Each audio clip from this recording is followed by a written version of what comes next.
നമസ്കാരം എല്ലാവർക്കും ദിയാസ് കിച്ചൻ എരുമലയ്ക്ക് സ്വാഗതം. നമ്മൾ സാധാരണ റെസ്റ്റോറൻറ്റിലൊക്കെ പോകുമ്പോൾ ഗാർലിക് ബട്ടർ നാൻ അല്ലെങ്കിൽ പ്ലെയിൻ നാനൊക്കെ ഇഷ്ടത്തോടെ കഴിക്കാറുണ്ടല്ലേ. അപ്പോൾ ഇന്ന് ഞാൻ തയ്യാറാക്കാൻ പോകുന്നത് റെസ്റ്റോറൻറ്റിൽ കിട്ടുന്ന അതേ രുചിയിൽ നമുക്ക് വീട്ടിൽ തന്നെ തയ്യാറാക്കാൻ പറ്റുന്ന ഒരു ഗാർലിക് നാനിൻ്റെ റെസിപ്പിയാണ്. അപ്പോൾ ഇതിൽ ഞാൻ ഗോതമ്പ് പൊടിയാണ് ചേർക്കുന്നത്, മൈദയോ ഈസ്റ്റോ ഒന്നും ചേർക്കുന്നില്ല. എന്നാലും നമ്മൾ ആ റെസ്റ്റോറൻറ്റിൽ കിട്ടുന്ന അതേ ടേസ്റ്റിൽ തന്നെ നമുക്ക് വീട്ടിൽ തയ്യാറാക്കിയെടുക്കാം. അപ്പോൾ കൂട്ടത്തിൽ ഞാൻ വളരെ സിമ്പിളായിട്ട് തയ്യാറാക്കാൻ പറ്റുന്ന ഒരു പനീർ ബട്ടർ മസാലയും കൂടി തയ്യാറാക്കി കാണിക്കുന്നുണ്ട്. റെസിപ്പി ഇഷ്ടപ്പെട്ടാൽ ഫ്രണ്ട്സ് ഫാമിലിയായിട്ടൊക്കെ ഒന്ന് ഷെയർ ചെയ്തും കൂടെ സപ്പോർട്ട് ചെയ്യണേ. അതുപോലെ തന്നെ ആദ്യമായിട്ട് കാണുന്ന കൂട്ടുകാരാണെങ്കിൽ റെസിപ്പീസൊക്കെ ഇഷ്ടപ്പെടുകയാണെങ്കിൽ ഒന്ന് സബ്സ്ക്രൈബും കൂടെ ചെയ്ത് സപ്പോർട്ട് ചെയ്യണം കേട്ടോ. അപ്പോൾ നമുക്ക് എങ്ങനെ ഉണ്ടാക്കാൻ കണ്ടു നോക്കാം. ആദ്യം തന്നെ ഒരു ബൗളിലോട്ട് 2 കപ്പ് ഗോതമ്പ് മാവ് ഇട്ട് കൊടുക്കാം. കൂടെ തന്നെ ഒരു ചെറിയ സ്പൂൺ പൊടിച്ച പഞ്ചസാര, 1/4 teaspoon baking soda, 1/2 teaspoon baking powder, ആവശ്യത്തിന് ഉപ്പും കൂടി ചേർക്കുക. ഇനി നമ്മൾ ചേർത്ത പൊടികളൊക്കെ നന്നായിട്ടൊന്ന് യോജിച്ച് കിട്ടണം. അതിന് വേണ്ടിയിട്ട് 1 മിനിറ്റ് നന്നായിട്ടൊന്ന് മിക്സാക്കി എടുക്കുക. മാവ് നന്നായിട്ടൊന്ന് മിക്സാക്കിയതിന് ശേഷം പൊടികൾ ഇങ്ങനെ ഒതുക്കി കൊടുക്കുക. ഇനി ഇതിലോട്ട് നമുക്ക് 1/2 കപ്പ് തൈര് ചേർക്കാം. പുളിയുള്ളതാണെങ്കിലും പുളിയില്ലാത്തതാണെങ്കിലും കുഴപ്പമില്ല. നന്നായിട്ടൊന്ന് മിക്സാക്കി എടുക്കുക. ഇതിൽ ഈസ്റ്റ് ഒന്നും ചേർക്കുന്നില്ല, അതുകൊണ്ട് തന്നെ തൈര് ചേർത്തിട്ടാണ് നമ്മൾ കുഴച്ചെടുക്കുന്നത്. അപ്പോൾ തൈര് മാത്രം ചേർത്താലും നമുക്ക് കുഴച്ചെടുക്കാൻ പറ്റില്ല, അതുകൊണ്ട് തന്നെ കുറച്ച് വെള്ളം കൂടി ഒഴിച്ചിട്ട് കുഴച്ചെടുക്കാം.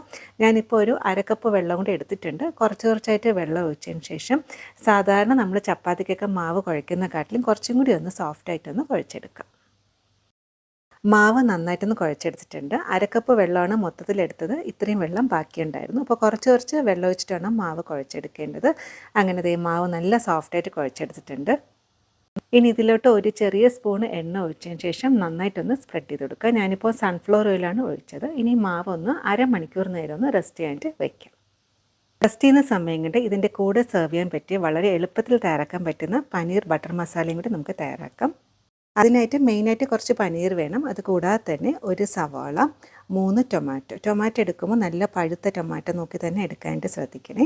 അതുപോലെ തന്നെ കുറച്ച് അണ്ടിപ്പരിപ്പ്, ഇഞ്ചി, വെളുത്തുള്ളി. ഇനി ഈ സവാള, ടൊമാറ്റോ, ഇഞ്ചി, വെളുത്തുള്ളി എല്ലാം ഒന്ന് റഫായിട്ടൊന്ന് കട്ട് ചെയ്തെടുക്കാം.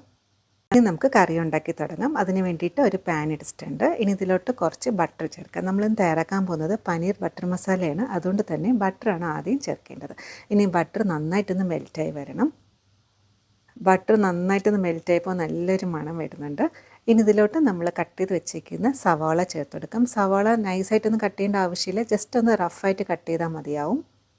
സവാള നന്നായിട്ടൊന്ന് വഴറ്റിയെടുക്കണം. സവാള പെട്ടെന്ന് വഴന്ന് കിട്ടാൻ വേണ്ടിയിട്ട് നമുക്ക് കുറച്ച് ഉപ്പും കൂടി ചേർത്തെടുക്കാം. ഉപ്പ് ചേർക്കുമ്പോൾ പ്രത്യേകം ശ്രദ്ധിക്കണം കേട്ടോ. നമ്മൾ ബട്ടർ എടുക്കുമ്പോൾ ഉപ്പുള്ള ബട്ടർ ആണെന്നുണ്ടെങ്കിൽ അതനുസരിച്ചിട്ട് വേണം ഉപ്പിൻ്റെ അളവ് ചേർക്കേണ്ടത്. ഇതിപ്പോൾ ഞാൻ ചേർത്തേക്കുന്നത് ഉപ്പില്ലാത്ത ബട്ടറാണ്.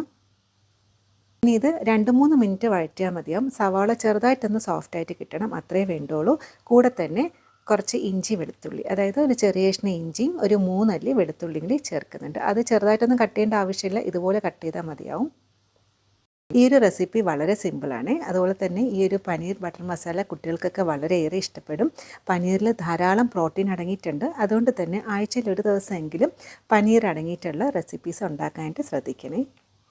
ഉള്ളി നന്നായിട്ടൊന്ന് വഴറ്റിയതിന് ശേഷം നമുക്ക് എടുത്ത് വെച്ചിരിക്കുന്ന ടൊമാറ്റോ ചേർത്തെടുക്കാം. 3 ഇടത്തരം ടൊമാറ്റോ ഇതുപോലെ റഫായിട്ടൊന്ന് കട്ട് ചെയ്തേക്കുന്നതാണ്. ടൊമാറ്റോ എടുക്കുമ്പോൾ നല്ല പഴുത്ത ടൊമാറ്റോ നോക്കി തന്നെ എടുക്കണേ, എന്നാലും നമ്മുടെ കറിക്കൊരു കളറും അതുപോലെ തന്നെ പ്രത്യേക ഒരു ടേസ്റ്റും ആയിരിക്കും. ഇനി ഇതിൻ്റെ കൂടെ 5 മുതൽ 6 കാഷ്യൂനട്ട്, അതായത് അണ്ടിപ്പരിപ്പും കൂടി ചേർത്തെടുക്കാം. ഇതിൽ ഞാൻ ക്രീമൊന്നും ചേർക്കുന്നില്ല, അതുകൊണ്ടാണ് കാഷ്യൂനട്ട് ചേർക്കുന്നത്. കാഷ്യൂനട്ടും കൂടി ചേർത്തതിന് ശേഷം നന്നായിട്ടൊന്ന് മിക്സ് ആക്കുക. ഇനി ഇതെല്ലാം കൂടി നന്നായിട്ടൊന്ന് വെന്ത് കിട്ടണം. അതിന് വേണ്ടിയിട്ട് ഒരു 5 മിനിറ്റ് അടച്ചു വെച്ചിട്ടൊന്ന് വേവിച്ചെടുക്കാം. ഫ്ലെയിം ഒരു മീഡിയത്തിൽ വയ്ക്കണേ. വേഗം വെച്ചിട്ട് ഇപ്പോൾ ഒരു 5 മിനിറ്റ് ആയിട്ടുണ്ട്. ടൊമാറ്റോയൊക്കെ നല്ല സോഫ്റ്റായിട്ട് കിട്ടിയിട്ടുണ്ട്. മാക്സിമം 5 മുതൽ 6 മിനിറ്റ് മതിയാവും, കൂടുതൽ വെക്കേണ്ട ആവശ്യമില്ല. ഇനി ഗ്യാസ് ഓഫാക്കാം. ഇനി നന്നായിട്ട് തണുക്കാനായിട്ട് വെയിറ്റ് ചെയ്യാം. തണുത്തതിന് ശേഷം മിക്സിയുടെ ജാറിലിട്ടൊന്ന് അടിച്ചെടുക്കണം. ഉള്ളി ടൊമാറ്റോയുടെ ചൂട് മാറിയതിന് ശേഷം മിക്സിയിലിട്ടൊന്ന് അടിച്ച് എടുത്ത് വെച്ചിട്ടുണ്ട്. ഇനി പനീർ ബട്ടർ മസാലയുടെ ലാസ്റ്റ് സ്റ്റെപ്പാണ്. പാനിലോട്ട് കുറച്ച് ബട്ടർ ചേർത്തെടുക്കാം. നമ്മൾ ഉണ്ടാക്കാൻ പോകുന്നത് പനീർ ബട്ടർ മസാല ആയതുകൊണ്ടാണ് ഇതിൽ ബട്ടർ ചേർക്കുന്നത്. ബട്ടർ വേണ്ടാന്നുണ്ടെങ്കിൽ സൺഫ്ലവർ ഓയിൽ ചേർത്താലും മതിയാവും.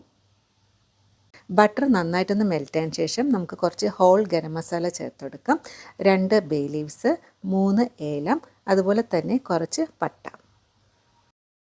ഇനി ഇതിൻ്റെ പച്ചമണം മാറി നല്ല മൂത്തൊരു മണം വരണം. അതായത് ഈ ബട്ടറിൽ ഹോൾ ഗരം മസാലയും കൂടി നന്നായിട്ടൊന്ന് വഴറ്റിയെടുക്കുമ്പോൾ പ്രത്യേക ഒരു മണമാണ്.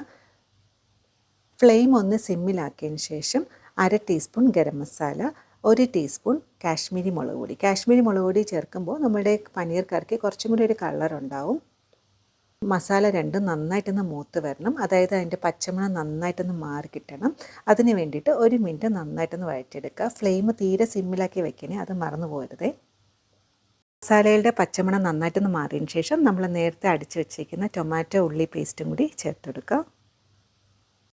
ഇനി ഇത് നന്നായിട്ടൊന്ന് മിക്സാക്കിയതിന് ശേഷം ഇതെല്ലാം കൂടി നന്നായിട്ടൊന്ന് യോജിച്ച് കിട്ടണം. അതായത് ബട്ടറും മസാലയും അതുപോലെ തന്നെ ആ ടൊമാറ്റോ ഉള്ളിയുടെ പേസ്റ്റും കൂടി. അതിന് വേണ്ടിയിട്ട് ഒരു 5 മിനിറ്റ് അടച്ച് വെച്ചിട്ടൊന്ന് വേവിച്ചെടുക്കാം. ഇപ്പോൾ ഒരു 5 മിനിറ്റ് ആയിട്ടുണ്ട്. മസാല റെഡിയായി കിട്ടിയിട്ടുണ്ട്. ഈ സമയം ഉപ്പ് നോക്കുക. ഉപ്പ് ആവശ്യമാണെങ്കിൽ ഉപ്പും കൂടി ചേർത്ത് കൊടുക്കാം. ഇനി ഇതിലോട്ട് നമുക്ക് പനീർ ചേർക്കാം. ഞാനിവിടെ ഒരു 300 ഗ്രാം പനീർ ചെറിയ ക്യൂബ്സായിട്ട് കട്ട് ചെയ്തേക്കുന്നതാണ്. പനീർ കട്ട് ചെയ്യുമ്പോൾ ഇതിനെക്കാട്ടിലും കുറച്ചും കൂടി വലിയ ക്യൂബ്സായിട്ട് കട്ട് ചെയ്യുന്നതായിരിക്കും നല്ലത്. ഇനി ഇതെല്ലാം കൂടി നന്നായിട്ടൊന്ന് മിക്സാക്കി എടുക്കുക. അതായത് ഈ പനീറും മസാലയും കൂടി നന്നായിട്ടൊന്ന് യോജിച്ച് കിട്ടണം. ഇനി അടുത്തതായിട്ട് ചേർക്കുന്നതാണ് കുറച്ച് കസ്തൂരി മേത്തി, അതായത് ഉലുവയില ഉണക്കിപ്പൊടിച്ച് അതൊന്ന് കയ്യിൽ വെച്ചിട്ട് ഇങ്ങനെ ഒന്ന് ക്രഷ് ചെയ്ത് ഇട്ട് കൊടുക്കാം. ഇതും കൂടി ചേർക്കുമ്പോഴാണ് ശരിക്കും നമ്മുടെ പനീർ ബട്ടർ മസാലയുടെ കറക്റ്റ് ആ ഒരു ഫ്ലേവർ കിട്ടുക. അങ്ങനെ പനീർ ബട്ടർ മസാല ഏതാണ്ട് റെഡിയാക്കി ഇട്ടിട്ടുണ്ട്. നന്നായിട്ടൊന്ന് മിക്സാക്കിയതിന് ശേഷം 2 മിനിറ്റ് അടച്ച് വെച്ചിട്ടൊന്ന് വേവിച്ചെടുക്കാം. അപ്പോൾ ഒത്തിരി നേരം അടച്ച് വെച്ചിട്ട് കുക്ക് ചെയ്യില്ലേ, കാരണം പനീർ ഒത്തിരി ഹാർഡായിപ്പോൾ. മാക്സിമം ഒരു 2 മിനിറ്റേ വയ്ക്കാവൂ. എന്നാലും മാത്രമേ പനീർ നല്ല സോഫ്റ്റായിട്ട് കിട്ടത്തുള്ളൂ. ഇപ്പോൾ കറക്റ്റ് ഒരു 2 മിനിറ്റ് ആയിട്ടുണ്ട്. പനീർ ബട്ടർ മസാല റെഡിയായി കിട്ടിയിട്ടുണ്ട്. ഇനി ഈ ഒരു സ്റ്റേജിൽ നമുക്ക് വേണമെന്നുണ്ടെങ്കിൽ കുറച്ച് ഫ്രഷ് ക്രീം ചേർക്കാം. ഒരു ചെറിയ സ്പൂണ് ഫ്രഷ് ക്രീം ചേർക്കാം. ഞാനിപ്പോൾ ഫ്രഷ് ക്രീം ചേർക്കുന്നില്ല, പകരം കുറച്ച് ബട്ടറാണ് ചേർക്കുന്നത്. അപ്പോൾ ഫ്രഷ് ക്രീം ഇഷ്ടമാണെങ്കിൽ അല്ലെങ്കിൽ ഉണ്ടെന്നുണ്ടെങ്കിൽ ചേർക്കാം, നിർബന്ധമില്ല. ഇത്രയേ ഉള്ളൂ. ടേസ്റ്റിയും അതുപോലെ തന്നെ വളരെ ഈസി ആയിട്ടുള്ള പനീർ ബട്ടർ മസാല റെഡിയായി കിട്ടിയിട്ടുണ്ട്. ഇപ്പോൾ മാവ് റെസ്റ്റ് ചെയ്യാൻ വെച്ചിട്ട് അരമണിക്കൂർ കൂടുതലായിട്ടുണ്ട്. കുറഞ്ഞതൊരു അരമണിക്കൂർ നേരമെങ്കിലും വെക്കണേ, എന്നാൽ മാത്രമേ മാവ് നല്ല സോഫ്റ്റായിട്ട് കിട്ടത്തുള്ളൂ. ഇപ്പോൾ നോക്കുന്നുണ്ടോ, മാവ് കുറച്ചും കൂടി നല്ല സോഫ്റ്റായിട്ട് കുറച്ചും കൂടി ഒന്ന് റേസായി വന്നിട്ടുണ്ട്. ഇനി ഇതിൽ നിന്ന് മീഡിയം സൈസിൽ ചെറിയ ചെറിയ ബോൾസാക്കിയൊന്ന് ഉരുട്ടിയെടുക്കാം. ഈ ഒരു വലുപ്പത്തിലാണ്. ഈ ഒരു അളവിൽ 8 ഗോതമ്പ് നാൻ നമുക്ക് തയ്യാറാക്കിയെടുക്കാം. ഇനി അടുത്തായിട്ട് കുറച്ച് മല്ലിയില കട്ട് ചെയ്തെടുക്കുക, കുറച്ച് കരിഞ്ചീരകം അതുപോലെ തന്നെ വെളുത്തുള്ളിയും കൂടി ചെറുതായിട്ടൊന്ന് കട്ട് ചെയ്ത് മാറ്റി വയ്ക്കും. ഇനി അടുത്തായിട്ട് റെഡിയാക്കി വെച്ചിരിക്കുന്ന മാവ് ഒരെണ്ണം എടുക്കുക. ഇതുപോലെ ഒന്ന് ഗോതമ്പ് പൊടിയിലൊന്ന് ഇങ്ങനെ കോട്ട് ചെയ്തെടുക്കുക. അതിനുശേഷം ചപ്പാത്തി പലകയിലിട്ടൊന്ന് നിരത്തിയെടുക്കുക. അപ്പോൾ നമ്മൾ സാധാരണ ചപ്പാത്തിയൊക്കെ നിരത്തിയെടുക്കുന്ന റൗണ്ട് ഷേപ്പല്ലേ, നാനിൽ നമ്മൾ നിരത്തുമ്പോൾ ഒരു ഓവൽ ഷേപ്പിലാണ് നിരത്തിയെടുക്കുന്നത്. അങ്ങനെയല്ലേ നമ്മൾ പുറത്ത് റെസ്റ്റോറൻറ്റിലൊക്കെ കിട്ടുന്നത്. ഇതുപോലെ ഒന്ന് നിരത്തിയെടുക്കുക. അപ്പോൾ ഇങ്ങനെ നിരത്തിയെടുക്കുമ്പോൾ കറക്റ്റ് റൗണ്ട് ഷേപ്പ് കിട്ടേണ്ട ആവശ്യമൊന്നുമില്ല. ഇതുപോലെ നിരത്തിയെടുത്താൽ മതിയാകും, ഒരു ഓവൽ ഷേപ്പിൽ. അപ്പോൾ ഇതിൻ്റെ വലിപ്പം നമുക്ക് ഇഷ്ടാനുസരിച്ചിട്ട് നിരത്തിയെടുക്കാം. അപ്പോൾ ഒത്തിരി അങ്ങ് കട്ടിയാക്കരുത്. ഇതുപോലെ ഒരു ഓവൽ ഷേപ്പിലാണ് നിരത്തിയെടുക്കേണ്ടത്.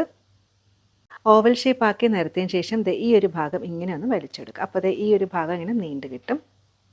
ഇതിൻ്റെ മുകളിൽ നമ്മൾ നേരത്തെ റെഡിയാക്കി വെച്ചിരിക്കുന്ന മല്ലിയില അതുപോലെ തന്നെ കരിഞ്ചീരകം, വെളുത്തുള്ളി കഴിയുന്നതും ചെറുതായിട്ട് കട്ട് ചെയ്യുക. അല്ലാന്നുണ്ടെങ്കിൽ ഗ്രേറ്ററിൽ ഗ്രേറ്റ് ചെയ്യുകയാണ് കുറച്ചും കൂടി നല്ലത്. എല്ലാ ഭാഗത്തും ഇതുപോലെ ഒന്ന് ആക്കി കൊടുക്കുക. അതിനുശേഷം ചപ്പാത്തി റോളർ വെച്ചിട്ട് ഇങ്ങനെ ഒന്ന് പ്രസ് ചെയ്ത് കൊടുക്കുക. ഇങ്ങനെ ചെയ്യുന്നതിനാന്ന് വെച്ചാൽ നമ്മൾ ഇട്ട മല്ലിയിലയും അതുപോലെ തന്നെ കരിഞ്ചീരകവും വെളുത്തുള്ളിയും കൂടി നല്ല പ്രസ്സായിട്ട് ഇരിക്കും. ഇനി ഇത് മെല്ലെ ഒന്ന് തിരിച്ചിട്ട് കൊടുക്കുക. തിരിച്ചിടുമ്പോൾ അത് പൊട്ടിപ്പോകാത്ത രീതിയിലാണ് തിരിച്ചിടേണ്ടത്. ഈ ഒരു സ്റ്റെപ്പ് വളരെ ഇമ്പോർട്ടൻ്റ് ആണ്. ഞാനിവിടെ കുറച്ച് വെള്ളം എടുത്തിട്ടുണ്ട്. ഒരു 3 ടീസ്പൂൺ വെള്ളം ഒഴിച്ചതിന് ശേഷം ഇങ്ങനെ ഒന്ന് സ്പ്രെഡ് ചെയ്ത് കൊടുക്കുക. ഇങ്ങനെ ചെയ്യുന്ന എന്തിനാന്ന് വെച്ചാൽ നമ്മൾ തവയിലാണ് ഈ ഒരു നാൻ തയ്യാറാക്കുന്നത്.